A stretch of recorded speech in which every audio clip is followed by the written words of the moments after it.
एक second, IAS, IFS, IRS. थोड़ा सा प्रिंसिपल्स की बात करते हैं। सुनिए सुन तो रही हूँ सर, आपने एक पॉइंट रखा है ना सर। एक मिनट, नायर साहब ने देखिए बहुत अच्छी बात कही। एक सेकंड मैडम, थोड़ा सा तथ्यों पे तो बात कर लें।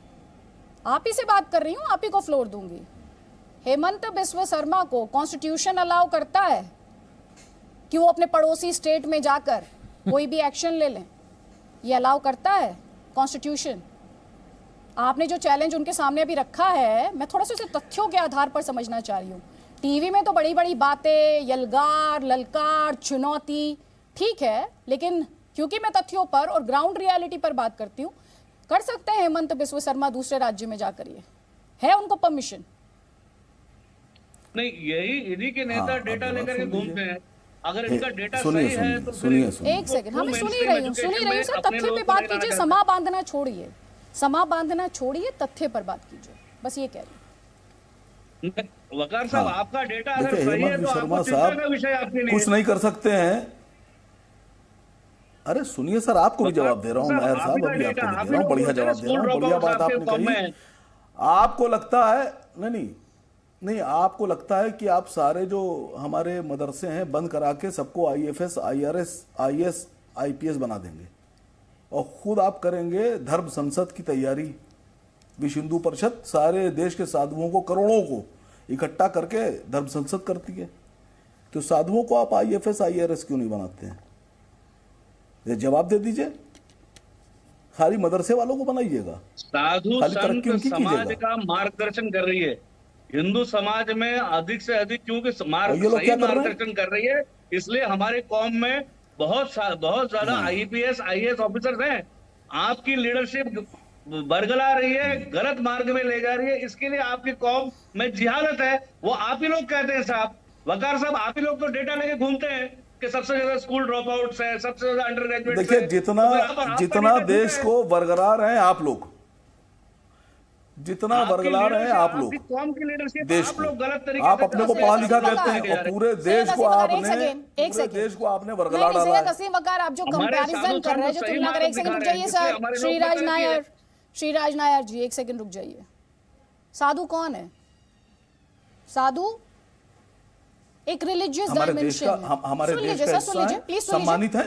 नहीं सुन लीजिए, सम्मानित है। हाँ सम्मानित है, लेकिन कौन है? एक रिलीजियस पहलू है, एक धार्मिक पहलू। लोगों को सही दिशा और सही मार्ग श्रीराज जी, मैं बात करना चाहती हूँ। और मौलाना ये डिबेट में दर्शकों के लिए कर रही हूँ, ये डिबेट में पैनलिस्ट के लिए नहीं कर रही, ठीक है? नहीं, मैं जवाब पूछ रहा हूँ। सुनिए सैयद असीम वकार जी, वो रिलीजियस पहलू है और जमीयत और मदरसे क्या एक है?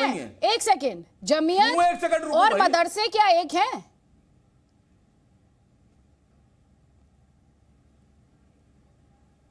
देखिए, जिसको साधु बनना है वो साधु बनेगा, जिसको मौलाना बनना है वो मौलाना बनेगा, जमीयत और मदरसे क्या एक हैं? ये व्यक्ति की आजादी है, उसको जो बनना है बनने दीजिए।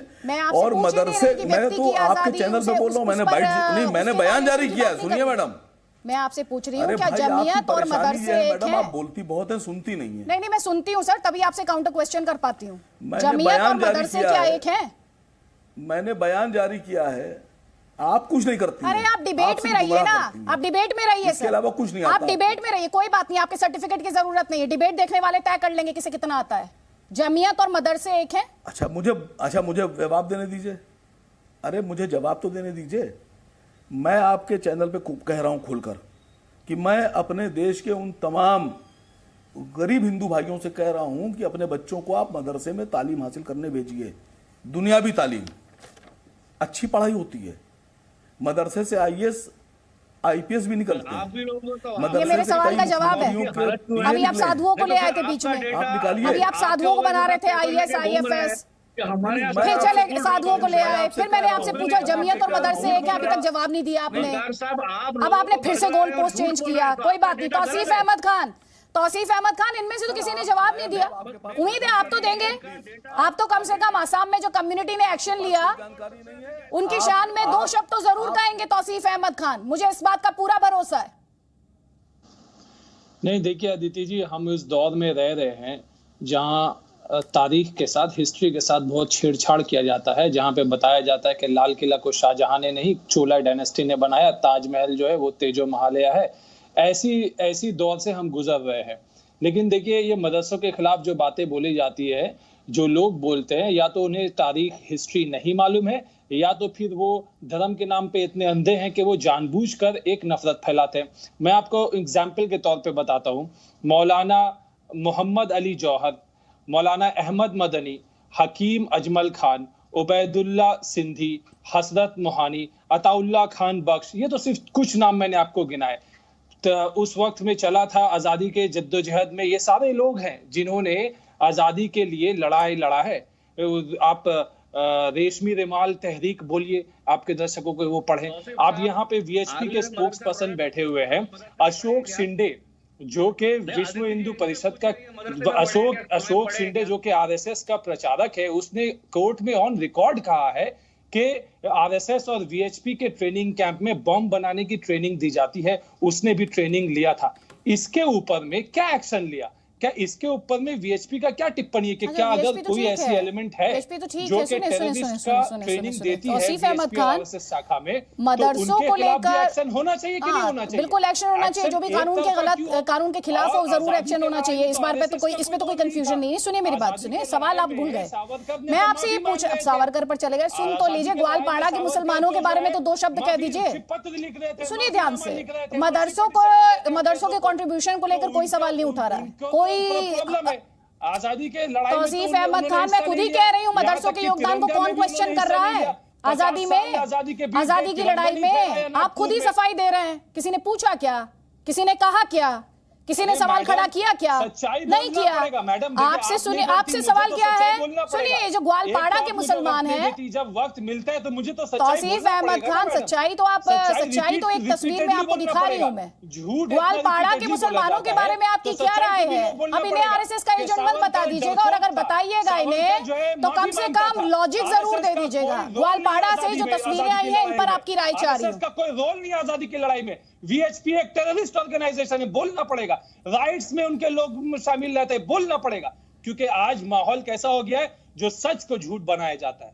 आज माहौल ऐसा हो गया है कि हिस्ट्री को लिख मैं आजादी की लड़ाई में किसका कितना योगदान है, मैं इस पर डिबेट नहीं कर रही हूँ। ठीक करना पड़ेगा। मदरसे से कौन कौन से महापुरुष निकले, इस पर किसी को कोई संदेह नहीं है।